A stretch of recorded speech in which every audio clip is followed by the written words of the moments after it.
सीमांचल क्यों पीछे है? सारा जब फंड होता है गवर्नमेंट का तो सारा फंड गंगा के उस पार क्यों रह जाता है, इस पार क्यों नहीं आ पाता है? कहाँ दिक्कत होती है? तो कैसे विकास हो सकता है, कैसे डेवलपमेंट हो सकता है? बिहार के कई इश्यूज हैं, तो हम उस पर नहीं जा करके हम सीमांचल के डेवलपमेंट के बारे में जानना चाहेंगे इनसे। क्या इनके तरफ से कोशिश होगी? क्या हम लोग इनकी मदद कर सकते हैं? कहाँ हम लोगों की ज़रूरत है इनको? तो मैं जनाब अख्तर उल-ईमान साहब से गुजारिश करूँगा कि वो अपनी बात हम लोगों के बीच रखें।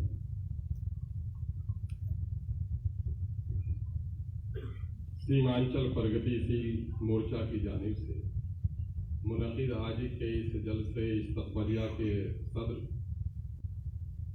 और इस मोर्चा के सरपरस्त हमारे मोहसिन जनाबे अलहाज नज़ीरुज़्ज़मा साहब,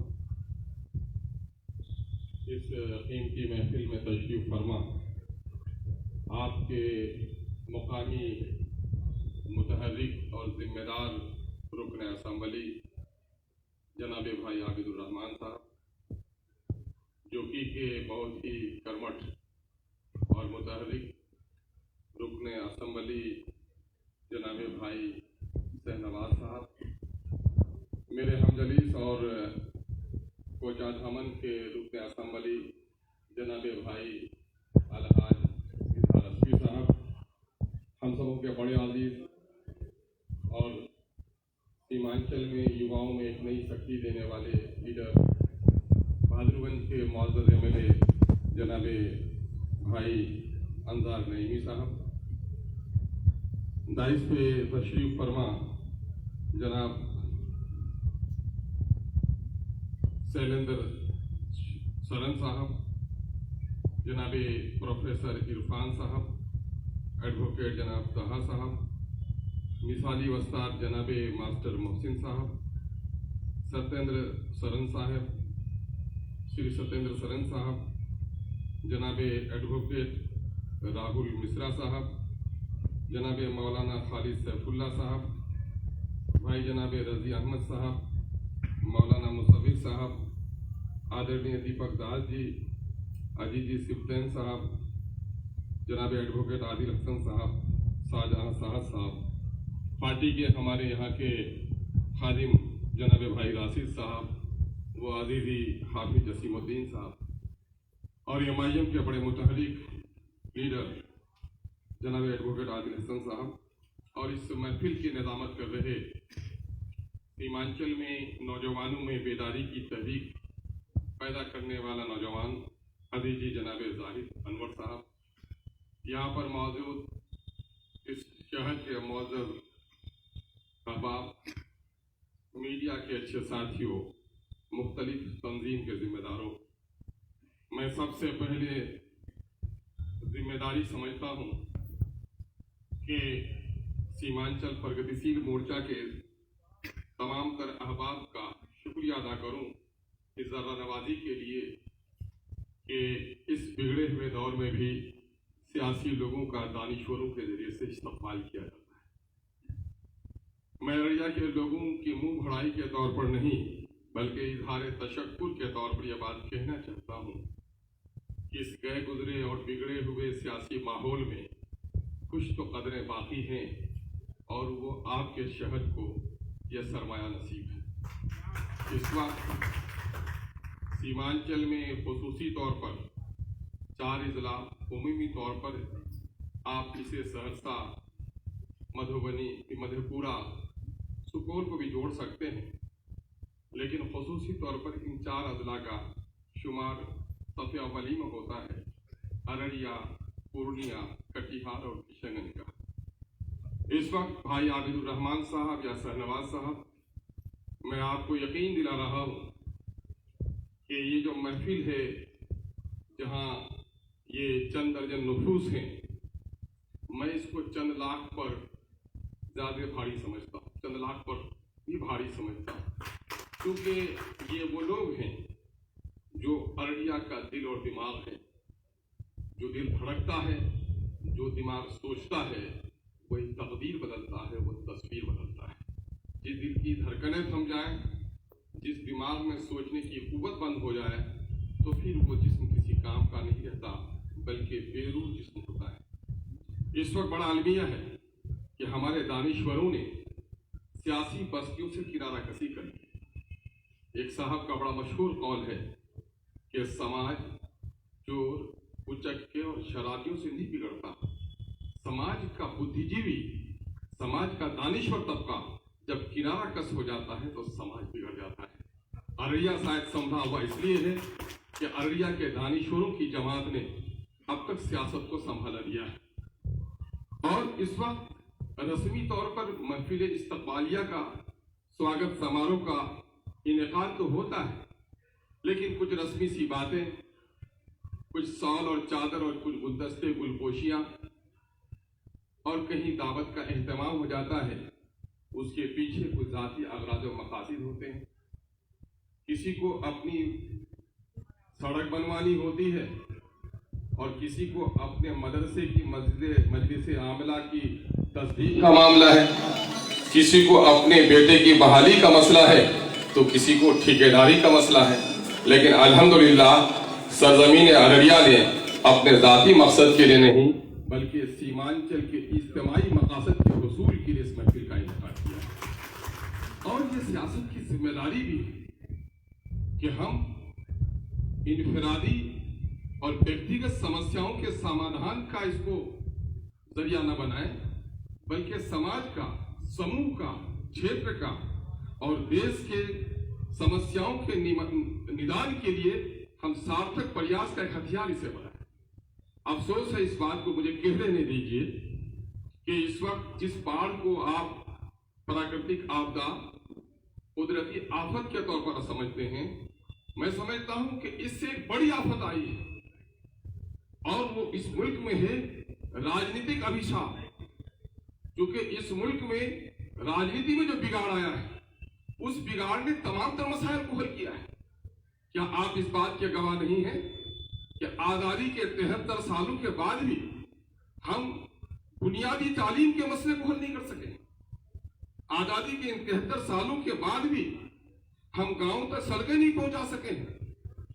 आजादी के 73 सालों के बाद भी हम बिलखते, दम तोड़ते हुए, दर्द ज़ह में रोती और बिलखती हुई एक मां को एक हेल्थ सेंटर का इंतजाम अब तक नहीं कर सके। और तो और जाने दीजिए, अगर इन बस्तियों में हेल्थ सेंटर का कयाम न हो सका तो इन बस्तियों में एम्बुलेंस का भी हम इंतजाम नहीं कर सकते। अगर एम्बुलेंस हो भी जाए तो तमाम तर बस्तियों में हमारी गाड़ियां भी नहीं पहुंच सकती हैं। ये अलमिया है हमारा इन 73 सालों के आजादी की सौगात है। हम आज रोना रो रहे हैं। हम जब भी अररिया आए हैं, अररिया की धरती को हमने बड़े अदब से सलाम किया है। चाहे मेरी सिर्फ अखलाकी सरपरस्ती का मामला जनाब मोहसिन साहब और जनाब हाजी नजरुद्दीन साहब के साथ जुड़ा हुआ हो, लेकिन राजनीतिक बस्ती में मेरी सरपरस्ती का फरीजा अगर किसी ने अंजाम दिया तो वह जनाब तस्लीमुद्दीन साहब हैं, जिसका मैं एहसान कभी फरामोश नहीं कर सकता। और आज जिस चीज पर हम और आप बहस कर रहे हैं, जनाब तस्लीमुद्दीन साहब मरहूम मकफूर ने बहुत पहले इसके लिए जगाया। जनाब सरन साहब ने या गुप्ता जी ने, दीपक साहब ने कहा कि जनाब तस्लीमुद्दीन साहब ने जिस जमाने में क्रांति मोर्चा की तहरीक चलाई और सीमांचल के शब्द का उद्बोधन कर किया उसने, उस जमाने से सीमांचल के लोगों में अपने साथ हो रही नाइंसाफियों का, क्योंकि मुझे मरहूम के साथ सफर करने का बड़ा मौका मिला, सोते और जागते भी, उठते और बैठते भी, महफिल में भी और तन्हाई में भी अगर उसके लब पे कोई फिक्रमंदी की बात होती थी तो वो सीमांचल के इन्हीं हालात पर उनका तस्करा होता। और मानंदा बेसिन के प्रोग्राम को आगे बढ़ाने के सिलसिले में मैं 2005 में एमएलए बनकर गया था। 7-8 में इसकी कोशिश चल रही थी और चिलचिलाती धूप में मुझे दौड़ाते थे, जाओ मंत्री के पास, क्यों नहीं आई फाइल, क्यों नहीं आई फाइल, और कितने बेचैन वो रहते थे। हम लोग जवान आदमी थक जाते थे लेकिन थकावट नहीं आती। लेकिन हुआ क्या, उन्होंने मरकज से तस्लीम करके भिजवा भी दिया, लेकिन बिहार सरकार की बदनीयती के नतीजे में आज एक भूला हुआ सपना हो गया है कि महानंदा बेसिन का मामला कहां अटक गया। ये जो आप समझ रहे हैं, गद्दी में जो लोग बैठे हुए हैं उनको चिंता नहीं है। इस वक्त जो पूरे मुल्क में है, हर कोई कहता है भारत हमारा, इसको लूटने के लिए, इसको चूसने के लिए, इसका शोषण के लिए, इसके दोहन के लिए, लेकिन भारत का कोई नहीं, हर कोई लूट रहा है। और इस वक्त आप देखेंगे जातिवाद, क्षेत्रवाद और भाषावाद में हमारे पत्रकार बंधु हैं तो लिख सकते हैं कि आज राष्ट्रवाद का नारा दब कर रह गया है। राष्ट्रहित, राष्ट्रवाद, राष्ट्र के विकास, ये मुद्दे नहीं है लोगों के। व्यक्ति, जाति, क्षेत्र, समूह, धर्म, उस पर आधारित सारी राजनीति हो रही है। और मैं तो कहूंगा कि आपने बड़ा सरमाया दिया कांग्रेस के वो लोग जो लोग हमारे वजूद से ही बेचैन रहते हैं। अल्हम्दुलिल्लाह भाई आबिदुर रहमान साहब, अल्लाह आपकी हयात तवील करे और आपके बाजू में और कुव्वत दे कि आपने जो कुछ यहाँ आवाम के सामने में कहा है कि जब भी सीमांचल की बात आएगी पार्टी से ऊपर उठकर हम लड़ेंगे, तो मैं समझता हूं कि सीमांचल के मसले को हल करने से कोई नहीं रोक सकता। लेकिन हाँ, हमें जो कहना होगा वो करना होगा। इस वक्त जनाब नयीरुज़्ज़मा साहब ने हम लोगों को एक हुक्म जारी किया है, जाहिर है उसकी तस्दीक भी आपने की है, तो मैं पूरी कमेटी को और पूरे सामीन और नाज़रीन और हाज़रीन को शामिल समझता हूं कि आप सभी विधायक लोग मिलकर एक कोई संगठन बनाए, समूह बनाए, साझा कार्यक्रम तय करें। मैं बड़े अदब के साथ एक गुस्ताखी करना चाहूंगा कि मुख्तलिफ पार्टियों के सियासी लीडरों को तराजू में तौलना गोया मेढक को तराजू में तौलने के मुताबिक, और मेढक को तराजू में तौलना इतना आसान काम नहीं, मगर हाँ अभी एक आसान हुआ है। उसके लिए पॉलिथीन की जरूरत है। अगर मजबूत पॉलिथीन में इनको बंद कर दीजिएगा तो तौल सकते हैं आप, और वो पॉलिथीन बनाना पड़ेगा आप सबको। हम चाहेंगे कि हमारे बुद्धिजीवी जो एक्सपर्ट्स की टीम है, जिन लोगों को सैलाब के बारे में तजुर्बा रहा है और जो लोग इसके खिलाफ निदान चाहते हैं, ऐसे लोगों को लेकर एक साझा कार्यक्रम बने। और जाहिर है एक लॉन्ग टाइम प्लान का हिस्सा है ये, कोई शॉर्ट टाइम प्रोग्राम नहीं है, कोई बांध नहीं बांधना है जो तारीख चलाकर। वाटर रिसोर्स मिनिस्ट्री से लेकर के जो ट्रिब्यूनल के डिफरेंट ट्रिब्यूनल के लोग हैं, उनको सबको साझा करके एक काम करने की जरूरत है। उसमें रोड कंस्ट्रक्शन का मामला है, पुल का मामला है, वाटर रिसोर्स के लोग हैं, एक बृहद मंसूबा बनाने की जरूरत है। और वो इस वक्त बिहार सरकार को दिया जाए जो तरीका है, और एक समय सीमा हो। और मैं समझता हूं एक रस्मी सी बात होगी मंत्री को और मुख्यमंत्री को और गवर्नर को देना, लेकिन असल समस्या का समाधान आपके सड़कों पर होना है। और उसके लिए अगर सीमांचल डेवलपमेंट का जो खाका हमारे सामने में है, जिसकी वकालत अभी अजीजी एडवोकेट आदिल हसन ने की है, कि यही वजह है कि सीमांचल के इन तमाम तर मुद्दों पर जब हम लोग समाजी इंसाफ फ्रंट के बैनर तले भी जनाबे अलहाज नयीरुज़्ज़मा साहब की सरपरस्ती में यह जलसा किया था, उस वक्त भी सीमांचल के मुद्दों पर तस्करा हुआ था। और तस्करे हमारे हो रहे, अच्छी बात है। इस किस्म के तस्करे को मैं फजूल नहीं समझता हूं। जब कोई चर्चा हो तब तो ही बात आगे बढ़ेगी ना।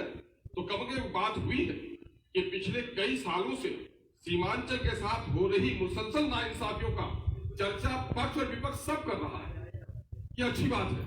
और अब तो मैं आपको कहूंगा कि हम जो MIM के लोग जीते, तो वो क्षेत्रीय विषमता, जो असंतुलित विकास हुआ है बिहार में, उसका जो हम लोगों ने बखान वो एनालिसिस किया और उसको जो हम लोगों ने बताया, तो बाहर में रहने वाले नौजवानों ने इस बात की नोटिस ली कि अगर सीमांचल विकसित होता तो आज हमको पलायन करके पंजाब नहीं आना पड़ता। मां मरती है गांव में, बेटा कंधा नहीं दे सकता, बीवी मरती है, शौहर कंधा नहीं दे सकता। ऐसे हालात में हमें, तो ये हमारे कम अज कम अनपढ़ पलायन वाले मजदूरों के समझ में बात आ गई है। हम चाहते हैं कि हमारे यहाँ के बुद्धिजीवी, पढ़े लिखे लोग, राजनीतिक और समाजी क्षेत्र से सरोकार रखने वाले लोग मिलकर बैठे। कम अज कम इन 4 डिस्ट्रिक्ट का सुपौल और सहरसा आपसे आगे बढ़ चुका है, ये बात आपको जानने की जरूरत है। इस मधेपुरा की तालीमी हैसियत बहुत कमजोर थी, उन्होंने कुछ प्रयास किए और प्रयास को सार्थक समर्थन मिला। क्योंकि इस वक्त दिल्ली और पटने में जो लोग बैठे हुए हैं, उसके दरमियान में लोग खटकते हैं। लोग कहते हैं माइनॉरिटी के मेजोरिटी का इलाका सीमांचल। मैं समझता हूं बेवकूफों को पता नहीं है, अररिया, पूर्णिया, कटिहार, किशनगंज की आबादी 1 करोड़ 10 लाख के तकरीबन।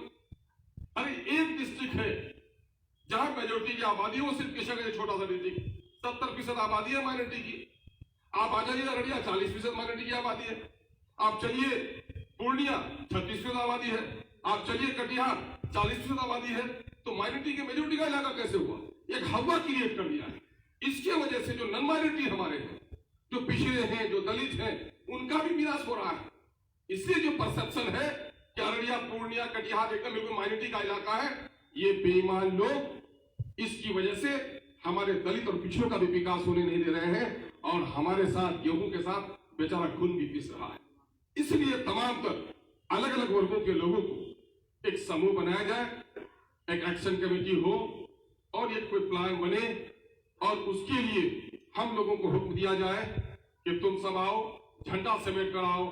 सबसे पहले चूंकि मुझे और नेता को तो के साथ इफ एंड बट हो सकता है, चूंकि सब लोग आबिद भाई की तरह नहीं है कि अपने नेतृत्व के पूछे बगैर भी ये ऐलान कर दें। आप देखेंगे उसमें बेशतर लोग ऐसे हैं जो लोग बात आपसे करेंगे लेकिन टकटकी बांध कर अपने नेता की तरफ देखेंगे कि सीमांचल के लिए बोलने की इजाजत है कि नहीं है, तो वो जल्दी बोल नहीं पाएंगे।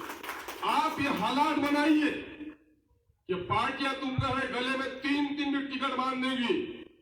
अगर जनता ने वोट नहीं दिया तो किसी के अगले की मजाल नहीं है कि तुम्हें जिता सकता है। इसलिए जो जनता की हित की बात करेगा, जनता की प्रतिनिधित्व वही करेगा। ये नारा आपके दरमियान से उठना चाहिए। एमआईएम जिनका एजेंडा ही है आर्टिकल 371, आर्टिकल 371 इसी के लिए है कि इन 73 सालों से जो नाइंसाफी हुई, हम सीमावर्ती हैं, सैलाब से हम परेशान हैं और हम सारा जो क्राइटेरिया है उसका हम पूरा करते हैं। आज अगर कच्छ का क्षेत्र हो, हैदराबाद जोन हो, जो कर्नाटका का या जो यहीं पर आसाम के इलाके में देख लीजिए, वेस्ट बंगाल में देख लीजिए, जो स्पेशल डेवलपमेंट जोन उसने बनाए हैं वो आहर्ता पूरे तौर पर सीमांचल पूरा करता है। हम यूनिवर्सिटी का ऐलान सुनकर खुश हो जाते हैं, हम यूनिवर्सिटी का ऐलान सुनकर खुश नहीं होना चाहते हैं। दवाखाने में दवा रहे और मेरी दौड़ती माँ के मुंह में दवा न डाली जाए तो ऐसे दवाखानों को बंद कर देना चाहिए। हम यूनिवर्सिटी का नाम नहीं सुनना चाहते हैं, हम अपने कॉलेजों में टीचर देखना चाहते हैं। हम वजीर तालीम को गुलदस्ता पेश नहीं करना चाहते हैं जब तक हमारे स्कूलों में टीचर। आप जायजा ले लीजिए, जितने भी मिडिल स्कूल को अपग्रेड किया गया है उसमें प्राइमरी स्कूल का टीचर है और वो क्लास 10 के बच्चों को सर्टिफिकेट देता है। क्या ये इंसाफ है? कॉलेज आज से पीछे, आज दौर हम बेसिक एजुकेशन की बात कर रहे हैं और आज जमाना एक्सीलेंसी का है। इस कोरोना में, कोरोना है लेकिन कोरोना के बहाने गरीब और दलितों के बच्चों को सोशल डिस्टेंसिंग का जो इंतजाम किया गया, क्या मिडिल स्कूल में अगर 6 क्लास तक या 7 क्लास तक पढ़ाई होती है, अगर कह दिया जाता कि सप्ताह के 7 दिन में 7 वर्ग के बच्चे आएंगे और सोशल डिस्टेंसिंग से उनको बैठाया जाएगा, तो अगर सप्ताह दिन में तो एक बार पढ़ता गरीब का बच्चा 2-2 शिफ्ट कर लिया जाता कि 2-2 वर्ग के बच्चे आएंगे पूरे स्कूल के 7 कमरों में, 2 वर्ग के बच्चों को सोशल डिस्टेंसिंग को मेंटेन करके बैठाया जाएगा। कुछ तो गरीब के बच्चे पढ़ पाते, अमीरों के बच्चे ऑनलाइन पढ़ रहे हैं। कोचिंग सेंटर से सारा वो सेमेस्टर्स का एग्जाम भी दे रहे हैं इंस्टीट्यूट के लड़के, और गरीबों के बच्चे जो 1 साल तक स्कूलों से निकल गए। आप समझ रहे हैं ये मनोवादी विचारधारा का वो प्रारूप है कि गरीबों के, अनपढ़ों के राजनीतिक प्रोग्राम हो जाएंगे। बंगाल के इलेक्शन के लिए मारामारी हो रही है, वहां भीड़ जमा होती है तो कोरोना नहीं फैलता और बच्चों के मरने की सजा नहीं है। अभी मुंगेर से बात सामने में आई है, अभी कोई वो तहकीक का मसला है, लेकिन आप देखेंगे जो डेथ रेट है वो बच्चों का नहीं है। लेकिन बच्चों की तालीम क्यों बंद रही, या फिर बच्चों के तालीम के वैकल्पिक व्यवस्था क्यों नहीं की गई? क्या जो बच्चे स्कूल में भीड़ नहीं लगाए, क्या बाजारों में भीड़ नहीं लगा, क्या गलियों में वो खेलते रहे बच्चे समूह में, क्या भीड़ नहीं हुआ वहां पर? तो आप देखें, आपको हर तरफ से साजिश की जा रही है। अभी आपने देखा कि जलवायु की खराबी की वजह से, पॉल्यूशन की वजह से केमिकल्स जो डाले जा रहे हैं आपके खान पान के सामान में, बीमारों की संख्या, फिर यहाँ पर आर्सेनिक वगैरह की पानी में ज्यादा मिकदार है, उसके नतीजे में आप देखेंगे किडनी स्टोन का मसला हो, चाहे सरतान कैंसर का मसला हो, ट्यूबरक्लोसिस का मसला हो, पेट का रोग हो, आप देखेंगे कि जितने भी महल खड़े हो रहे हैं डॉक्टरों के पूर्णिया में, वो गरीबों के खून और गोश्त और उनके कलीजे पे ये दालान खरीदे और ये बीमारों का हब है। और जब बीमारों का हब यहां रहा तो क्या जो एम्स का ब्रांच आया पटने में, पीएमसीएच पटने में, नालंदा मेडिकल कॉलेज पटने में, आईएमएस मेडिकल कॉलेज पटने में, और एम्स का भी ब्रांच आया तो पटने के अतराफ में 100 किलोमीटर की दूरी में उसकी रेडियस आप देख लीजिए। आनंद में सरकारी मेडिकल कॉलेज, मुजफ्फरपुर में भी मेडिकल कॉलेज, गया में भी मेडिकल कॉलेज, और हम वहां से 400 किलोमीटर की दूरी पर हमारे पास कोई मेडिकल कॉलेज नहीं। डॉक्टर की आबादी की बात करें, कल मैं था दिशा की बैठक में, जो निगरानी समिति की बैठक होती है पूर्णिया में, मैं आपको बताऊं, मैंने कहा सीएससी के कितने डॉक्टर हैं आपके, तो पता लगा कि एमबीबीएस डॉक्टर 200 है, स्पेशलिस्ट कितने हैं 33 है। मैंने कहा कि 233 को भागा कीजिए 35 लाख, क्योंकि पूर्णिया की आबादी 35 लाख है डॉक्टर, और मैं जिस क्षेत्र से आता हूं उस क्षेत्र की आबादी 5.5 लाख है अमोल की। जब भागा किया तो पता चला कि उस एतबार से मेरे अमोल में 30 डॉक्टर होने चाहिए, और जानते हैं कितने हैं? 10 डॉक्टर हैं, वो भी 70 दिन में वो नहीं। ये नाइंसाफी, जो क्षेत्र प्रभावित है आपसे वहां अतिरिक्त डॉक्टर की पोस्टिंग होनी चाहिए, लेकिन देखेंगे एम्स का दूसरा ब्रांच आया, लॉबी हो रही है। आपका एमएलए का क्या मामला होता है? आपका एमएलए जीते हैं कैसे वो 2 साल तक, और जीतेंगे कैसे फिर 3 साल तक, और नतीजा ये होता है कि वो रूठे को मनाने में लग जाता है। शादी में नहीं गए तो इलेक्शन खराब हो गया, क्रिकेट में नहीं गए तो इलेक्शन खराब हो गया, जलसे में नहीं गए तो आहो बदुआ लग जाएगी, आप अगर वहां इस्तेलाम में नहीं गए तो वहां अभिशाप लग जाएगा। नतीजा ये होता है वो बेचारा इसीलिए तुमको कर रहा जाता। रात को कुछ अखबार वाले मुझसे पूछ रहे थे, तो मैंने कहा कि यही है हमारे लोकतंत्र की एक बड़ी कमजोरी, यही है कि वोटर्स को अब तक जागरूक नहीं किया गया कि जनप्रतिनिधियों से कौन सा काम लेना है। जब जनप्रतिनिधि की जरूरत आज के दिन में है, ईमानदार पट्टे में सोने के लिए नहीं, अगर काम करना चाहे सड़क, पुल, पुलिया, स्कूल, हॉस्पिटल, और ये जो विषमता है रही है आपकी, इसको दूर करने के लिए तो मुंशी के तौर पर जाकर वहां पर मंत्रालय और सेक्रेटरी में पैरवी करने की जरूरत है। लेकिन आपको हम तो उसी को सर्टिफिकेट देते हैं कि बेटी को ब्याह भी देते हैं कुछ लोग, और ससुराल जाने भी नहीं देना चाहते हैं, बोलते विधायक बड़ा अच्छा। अरे साहब, हयात मौत कहां नहीं बेचारा, पट्टा उट्टा नहीं आता है, हमेशा समाज से जुड़ा हुआ है। ये अगर आपका विचार होगा तो आपके समाज को फायदा नहीं मिल पाएगा। आपको तय करना होगा, अगर कमेटी के दिनों में, अगर वो सेशन के दिनों में अगर जलसे में आता है तो उसे कहो कि अपना फर्ज अदा करो, नवाफिल का एहतमाम करो, पहले फर्ज अदा करो, तुम्हारा काम असेंबली में है, तुम यहाँ क्या करता है? वो क्रिकेट के मैदान में तुमसे कहो तुमको यहाँ खेलने के लिए नहीं, तुमको असेंबली में भेजे, असेंबली में जाओ, और असेंबली में क्या किए हो हिसाब लेके जनता के बाद जन अदालत होनी चाहिए हर एक विधानसभा में, कि इस विधानसभा में 25 दिन का जो विधानसभा हुआ उसमें कितने मुद्दे आपने उठाए, उन मुद्दों का क्या हल हुआ। अगर नहीं हल हुआ तो उस पार्टी से पूछिए, उस पार्टी ने उसको क्या जिम्मेदारी रखी।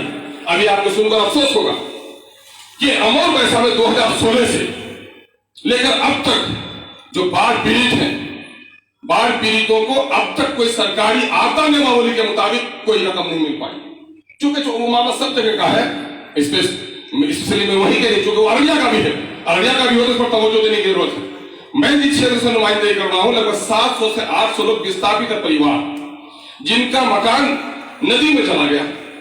आपदा नियमावली जो केंद्र और राज्य की है उसमें यह है कि झोपड़ी के लिए 4000, कच्चे मकान के लिए भी रकम है, पक्के मकान अगर वो हो गया 1 लाख से ज्यादा है, गोहाल घर के लिए भी है, बकरी मरे तो 3000, गाय बह जाए तो 30,000।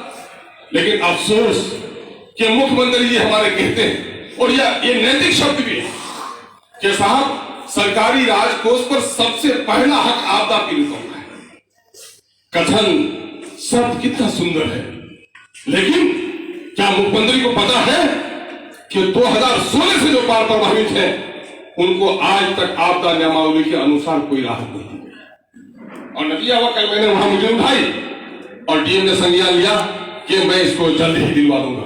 ये लापरवाही है आपदा पीड़ितों के साथ, मजलूमों के साथ। ये और ये देखेंगे आप, जो भी देखेंगे, अभी लगभग 3 लाख करोड़ से ज्यादा का बजट होगा बिहार में। 2008 में हम लोग गए थे, 2005 में चुन के गए तो 25,000 करोड़ बजट था, और 3 लाख करोड़ बजट बन रहा है अभी। तो बजट साइज तो बढ़ रहा है, इस बजट साइज से किनका क्या हो रहा है? आप बताइए कि अररिया में चंद कच्ची सड़कों को पक्की बनाने के अलावा, हॉस्पिटल के घर को बनाने के अलावा डॉक्टर आ सका, स्कूल की बिल्डिंग बनने के अलावा टीचर अच्छे आ सके, तो अब क्या हो रहा है? इसलिए मैं समझता हूं कि हमारी जो समस्या है, चाहे एजुकेशन का हो, चाहे हेल्थ का हो, और बड़ा मामला करप्शन का है। अभी म्यूटेशन में 5 से 25 हजार रुपए कलेक्शन किया जा रहा है। एक कर्मचारी 5-5 कर्मचारी बाहर करके रखा है। मुझे सही तौर पर याद नहीं, एक मरतबा हम लोगों ने असेंबली की कमेटी में देखा कि जहां पूरे बिहार में 9 रुपए से ज्यादा मध्याह्न भोजन पर बच्चों पर खर्च हुआ था महाना या हफ्तावार, वहां से 35% खर्च हुआ था। आप देख लेंगे अभी भी कि जो सरकारी नौकरियां मिली उसको हमारी सर्वे नहीं है। एक नौजवान है, हमारे प्रिंसिपल है रौदा में, वो कह रहे कि मैं पढ़ने के जमाने में था, 2008 में सैलाब आया था ना, ये कुशा वाला 2008 के सैलाब में मैं दरभंगा में था, तो वहां जिस गांव में मैं रहता था वहां कमरों में हमारा 3 फीट पानी आ गया था और घर कुछ घर डूबे थे। लेकिन वहां जो देखा कि 24 घंटे में पावर कट हुआ ही नहीं।